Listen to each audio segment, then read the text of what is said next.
Hello dears, welcome back to our channel. അപ്പോൾ 2 ദിവസത്തെ ഗ്യാപ്പിന് ശേഷം ഞാൻ വീണ്ടും ഒരു ഈവനിങ് വ്ളോഗായിട്ടോ വന്നിട്ടുള്ളത്. എനിക്ക് വീഡിയോ എടുക്കാൻ പറ്റിയൊരു മെൻ്റൽ ഹെൽത്ത് അല്ല, എനിക്ക് തോന്നുന്നു ഈ മെഡിസിൻസ് എടുക്കുന്നതിൻ്റെ ഒരു മൂഡ് സ്വിങ്സ് ആയിരിക്കണം. അങ്ങനെ കഴിഞ്ഞ ദിവസം വീട്ടിലിരുന്നപ്പോൾ എനിക്ക് തോന്നിയൊരു ഹെയർ കെയർ ചെയ്യാം എന്നുള്ളത്. അപ്പോൾ നിങ്ങൾ വിചാരിക്കും ഈ വെളിച്ചെണ്ണൊക്കെ ഞാൻ ഹെയർ കെയർ ചെയ്യാൻ വേണ്ടിയിട്ട് എടുത്തുകൊണ്ടിരിക്കുന്നത്. ഒരിക്കലുമല്ല. ഞാൻ വിശാഖം കൂടിയിട്ടും പുറത്ത് പോയിട്ടുണ്ടായിരുന്നു. അപ്പോൾ ഞങ്ങൾ വെളിച്ചെണ്ണ എന്തായാലും തീർന്നിട്ടുണ്ടായിരുന്നു. അപ്പോൾ നമ്മൾ വെളിച്ചെണ്ണ ആട്ടി മേടിക്കുന്ന മില്ലില്ലേ, അവിടെ പോയിട്ട് മേടിച്ചതാണേ. അപ്പോൾ നമ്മൾ 3 ബോട്ടിൽ മേടിച്ചിട്ടുണ്ടായിരുന്നു. പിന്നെ കഴിഞ്ഞ ദിവസം നമ്മൾ 2 ബോട്ടിൽ ഏതൊരു ബ്രാൻഡിൻ്റെ, അതായത് വിവിയൻ എന്ന് പറഞ്ഞൊരു ബ്രാൻഡിൻ്റെ വെളിച്ചെണ്ണ മേടിച്ചിട്ടുണ്ടായിരുന്നു.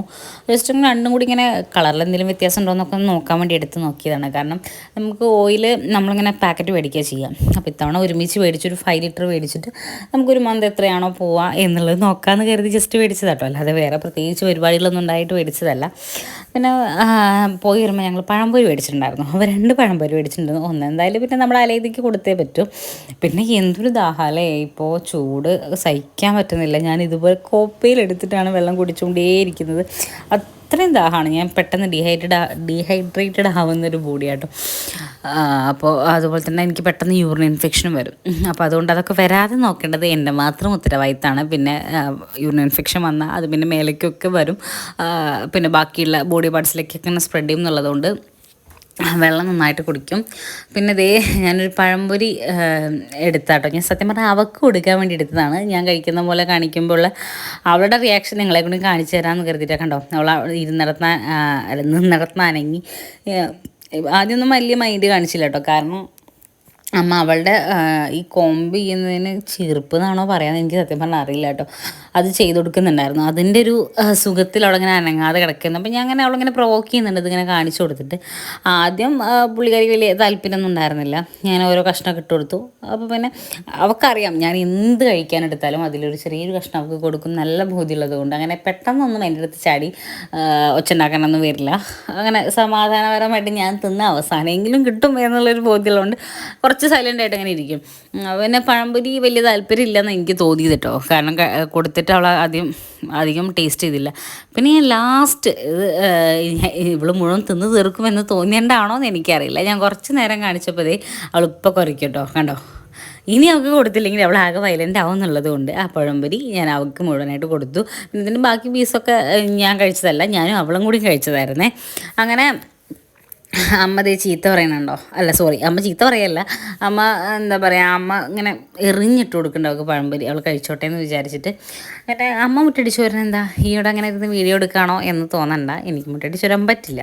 എനിക്ക് നല്ല ഡസ്റ്റ് അലർജി ഉള്ളത് കൊണ്ട് ഇപ്പോൾ എന്താ പറയുക, നമ്മുടെ അഡ്മിഷൻ കഴിഞ്ഞിട്ട്, അതായത് ഹോസ്പിറ്റലിൽ അഡ്മിറ്റ് ആയിട്ട് 1 മാസം ആയിട്ടില്ല. ജാനുവരി 16-നാണ് ഞാൻ അഡ്മിറ്റ് ആയത്. അത് കഴിഞ്ഞ് 1 മാസം കഴിഞ്ഞു. ഫെബ്രുവരി ഫെബ്രുവരി കഴിഞ്ഞ് മാർച്ച് 2 മാസം ആയിട്ടില്ല. അപ്പോൾ അതുകൊണ്ട് റിസ്ക് എടുക്കാൻ പറ്റാത്തതുകൊണ്ടാണ് ഞാൻ അതൊന്നും ചെയ്യാത്തത്. പിന്നെ കഴിഞ്ഞ വീഡിയോയിൽ നമ്മൾ അമ്മൂന് ഡ്രസ്സ് എടുക്കാൻ പോയിട്ടുണ്ടായിരുന്നില്ലേ. അപ്പോൾ അമ്മു അവളെ ഡ്രസ്സായിട്ട് വന്നിട്ടുണ്ട് കേട്ടോ. ഒക്കെ ഹാൻഡ് വർക്ക് ചെയ്യണം, ഡിസൈൻ ചെയ്യാനൊക്കെ വേണ്ടിയിട്ടാണ്. പിന്നെ നമ്മുടെ വീടിൻ്റെ ആ ഒരു ബാക്ക്ഗ്രൗണ്ട് കാണാൻ നല്ല ഭംഗിയില്ലേ. അതുകൊണ്ട് ഞാൻ കുറച്ച് നേരം അതിങ്ങനെ വീഡിയോ എടുത്ത് എനിക്ക് നല്ല ഇഷ്ടമായി. പിന്നെ എൻ്റെ മുഖത്ത് കുരുവൊക്കെ വന്നിട്ടുണ്ട് കേട്ടോ. സ്കിൻ കെയർ ചെയ്യുന്നതിലൊക്കെ കുറച്ച് മടി കാണിച്ചതിൻ്റെ ഭാഗമായിട്ട് മുഖത്ത് നല്ലപോലെ പിമ്പിൾസൊക്കെ വന്ന് തുടങ്ങുന്നുണ്ട്. പക്ഷെ ഞാൻ ഹെയർ കെയർ ചെയ്തിട്ടത് മാറ്റി കേട്ടോ. എനിക്ക് കുരു വരുന്നത് ഇഷ്ടമില്ല. കാരണം കുരു വന്നു കഴിഞ്ഞാൽ മുഖത്ത് നന്നായിട്ട് കറുത്ത പാട് വരും. പിന്നെ ഞാൻ പറഞ്ഞല്ലോ ഹെയർ കെയർ ചെയ്യാം എന്ന് കരുതിയിട്ടാണ് ഞാൻ ഓയിലൊക്കെ എടുത്ത് താഴേക്ക് ഇറങ്ങിയത്. പിന്നെ അത് മാത്രമല്ല, എനിക്ക് മുടി വെട്ടണം, സമ്മറിൽ മുടി വെട്ടണം എന്ന് ഞാൻ പറഞ്ഞിട്ടുണ്ടായിരുന്നല്ലോ. അപ്പോൾ അത് മുടി വെട്ടിയിട്ടുണ്ടായിരുന്നില്ല. അപ്പോൾ എന്നോട് വിശാഖ് പറഞ്ഞു ഞാൻ വെട്ടിത്തരാം എന്ന് പറഞ്ഞിട്ട് ഞാൻ വിശാഖിനെ വെയിറ്റ് ചെയ്തുകൊണ്ടേ ഇരിക്കുകയാണ്. വെട്ടിത്തരാം എന്ന് പറഞ്ഞ ആൾ തൊട്ടടുത്തുള്ള ക്ലബ്ബിലേക്ക് ക്യാരം ബോർഡ് കളിക്കാൻ പോയി. ആ ഗ്യാപ്പിൽ പിന്നെ അമ്മു വന്നത്. അപ്പോൾ പിന്നെ ഞാൻ എണ്ണ തേച്ചില്ല, അവിടെ ഇരുന്നോട്ടെ, വിശാഖ് വന്ന് മുടിയൊക്കെ വെട്ടിയിട്ട് എണ്ണ തേക്കാം എന്ന് കരുതി. പിന്നെ അമൃത, നമ്മൾ അമ്മൂൻ്റെ കസിൻ്റെ കല്യാണത്തിന് ഡ്രസ്സ് എടുക്കാൻ പോകാമെന്ന് പറഞ്ഞില്ല. അപ്പോൾ അമൃതയാണ്. അപ്പോൾ അമൃത കുറച്ച് ഓർണമെൻറ്റ്സിൻ്റെ നോക്കാൻ വന്നിട്ടുണ്ടായിരുന്നു. എൻ്റെ അടുത്തുള്ള കുറച്ച് ജ്വല്ലറീസൊക്കെ ഞാൻ കാണിച്ചു കൊടുത്തു. അപ്പോൾ നമ്മളിങ്ങനെ ഓരോന്ന് ദക്ഷിണയ്ക്ക് നമ്മളെങ്ങനെ ഏതെങ്കിലും മാച്ച് ഉള്ളതുണ്ടോ അല്ലെങ്കിൽ തലേന്നിടാൻ പറ്റിയതൊക്കെ ഉണ്ടോ എന്നൊക്കെ നോക്കിയായിരുന്നു. അങ്ങനെ ഓരോന്ന് മാച്ച് ചെയ്ത് നോക്കിയിരുന്നു. ഞാൻ ആ മാല പെയർ ചെയ്ത് നിങ്ങൾക്ക് ഇഷ്ടപ്പെട്ടോ എന്ന് താഴെ കമൻറ്റ് ചെയ്യും കേട്ടോ. പിന്നെ അതൊക്കെ കഴിഞ്ഞ് ഞങ്ങൾ ഈവനിങ് ആയപ്പോൾ ഞാൻ വിശാഖം കൂടി ജസ്റ്റ് ഒന്ന് പുറത്ത് പോകാമെന്ന് കരുതി. ഇതിൻ്റെ ഷോർട്സ് ഞാൻ ഓൾറെഡി അപ്ലോഡ് ചെയ്തിട്ടുണ്ടായിരുന്നു, കയറി കാണാത്തവരൊന്ന് കണ്ടു നോക്കൂ കേട്ടോ. അങ്ങനെ ഞങ്ങൾ ഒക്കാഷിയിൽ പോയി. ഒക്കാഷി എന്ന് പറയുമ്പോൾ എൻ്റെ കോളേജ് ടൈം, അതായത് 2017 തൊട്ടിട്ട് എനിക്ക് ഒക്കാഷി തോന്നുന്നു. ഒക്കാഷി 2017 ആണോ 18 ആണോ എന്ന് എനിക്ക് ഓർമ്മയില്ല. എന്തായാലും ഞാൻ ഡിഗ്രിക്ക് പഠിക്കുന്ന സമയത്താണ് ഒക്കാഷി തുടങ്ങുന്നത്. അപ്പം അങ്ങനെ ഒക്കേഷനിലൊക്കെ പോയി ഞങ്ങളൊരു കേക്കൊക്കെ ഓർഡർ ചെയ്തു. ഓർഡർ ചെയ്യാമെന്ന് കരുതിയിട്ടാണ് പോകുന്നത്, പക്ഷേ ഞാൻ പ്ലാൻ മാറ്റി. ഞങ്ങൾ അവിടെ പോയിട്ട് ജ്യൂസ് കുടിച്ചു. പിന്നെ എൻ്റെ സൗണ്ടിന് ചെറിയൊരു വലിവുണ്ട് കേട്ടോ. സൗണ്ടിൻ്റെ വലിവല്ല, എനിക്ക് ചെറിയ കുഞ്ഞൊരു ശ്വാസം മുട്ടിൻ്റെ ചെറിയൊരു വലിവുള്ളത് കൊണ്ടാണ്. പിന്നെ വേറൊരു കാര്യം, ഞങ്ങളവിടെ പോയിട്ട് ഇങ്ങനെ ഓർഡർ ചെയ്തിട്ട് എന്താണെന്നൊക്കെ ഞാൻ പിന്നെ പറയാം. ഓർഡർ ചെയ്തിട്ട് ഇങ്ങനെ വെയിറ്റ് ചെയ്തുകൊണ്ടിരിക്കുന്ന സമയത്ത് ഫോൺ ഇങ്ങനെ സ്ക്രോൾ ചെയ്തപ്പോഴേ റീൽസിൽ ചന്ദനമഴ. അപ്പോൾ ഞാൻ കുറച്ച് നേരം ഇരുന്നിങ്ങനെ ചന്ദനമഴ കണ്ടപ്പോഴേ, ചന്ദനമഴ കാണുമ്പോൾ ഇപ്പം ചിരി വരും, അത് വേറെ കാര്യം. അപ്പോൾ വിശാഖതേ ഞാനും കാണട്ടെ എന്ന് പറഞ്ഞ എൻ്റെ അടുത്ത് മേടിച്ചതാണ്. അപ്പോൾ ഞാൻ ഇങ്ങനെ കളിയാക്കാണ് ചന്ദനമഴ കാണുന്നതിന് കേട്ടോ.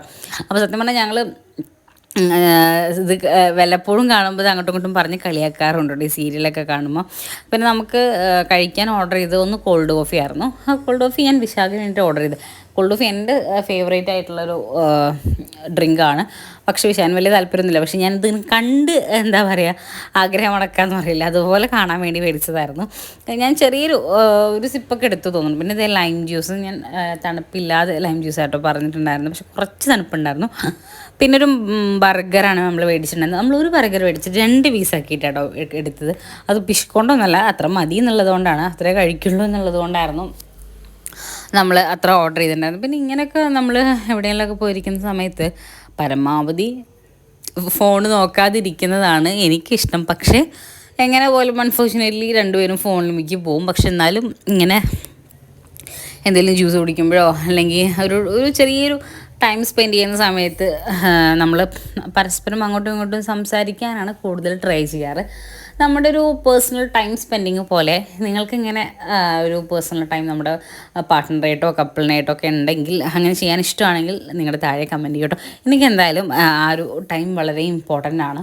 അത് ഞങ്ങൾ രണ്ടുപേരും പരസ്പരം ഞങ്ങളത് അങ്ങോട്ടും ഇങ്ങോട്ടും ആ സമയം കണ്ടെത്താൻ പരമാവധി ശ്രമിക്കുന്ന ആളുകളുമാണ് കേട്ടോ. അപ്പോൾ എന്തായാലും നല്ലൊരു അടിപൊളി ഈവനിങ് ആയിരുന്നു. അപ്പോൾ ഞങ്ങൾ രണ്ടുപേരും കൂടി അങ്ങനെ ബർഗറൊക്കെ കഴിച്ചു. കുറേ നേരമൊക്കെ വർത്താനമൊക്കെ പറഞ്ഞിട്ടൊക്കെയാണ് നമ്മൾ ബർഗറും അതുപോലെ തന്നെ നമ്മുടെ കോഫിയൊക്കെ കഴിച്ചിട്ടുണ്ടായിരുന്നത്. പിന്നെ ഇങ്ങനത്തെ സമയത്ത് നമ്മൾ കുറച്ച് ഗോസിപ്പുകളൊക്കെ പറയും കേട്ടോ, അത് വേറെ കാര്യം. അങ്ങനെ ഞങ്ങൾ അവിടുന്ന് അവിടെ കേക്കൊക്കെ ബേക്ക് ചെയ്ത് ഇങ്ങനെ വെച്ചിട്ടുണ്ടായിരുന്നു. ഇങ്ങനെ കുറേ നേരം നോക്കിയിട്ട് അതിൻ്റെയൊക്കെ ഫ്ലേവേഴ്സിനൊക്കെ പറ്റി ഇങ്ങനെ ഡിസ്കസ് ചെയ്യുകയൊക്കെ ചെയ്യും. പിന്നെ അതുപോലെ ബിസിനസ് ഐഡിയാസ്, ഇങ്ങനെയൊക്കെയാണ് സത്യം പറഞ്ഞാൽ ഞങ്ങളുടെ ആ ഒരു ടൈം ഞങ്ങൾ സ്പെൻഡ് ചെയ്യാറ്. എന്തായാലും നല്ല ഭംഗി ഉള്ളൊരു കഫേയാണ് കേട്ടോ. പിന്നെ അത് മാത്രമല്ല, ഓൾറെഡി നോമ്പ് സമയമാണ്. അപ്പോൾ വളരെ കുറച്ച് കേക്ക് മാത്രമേ ബേക്ക് ചെയ്ത് വെച്ചിട്ടുണ്ടാവുള്ളൂ. ആസ് പെർ ഇത് ഓർഡറാന്ന് തോന്നുന്നു. കാരണം നോമ്പ് സമയത്തൊന്നും ഇവിടെ ഇങ്ങനത്തെ സാധനങ്ങളൊക്കെ ബേക്ക് ചെയ്ത് വെച്ചാൽ ചിലവാവില്ല, അവർ പറഞ്ഞിട്ട് കാര്യമില്ല.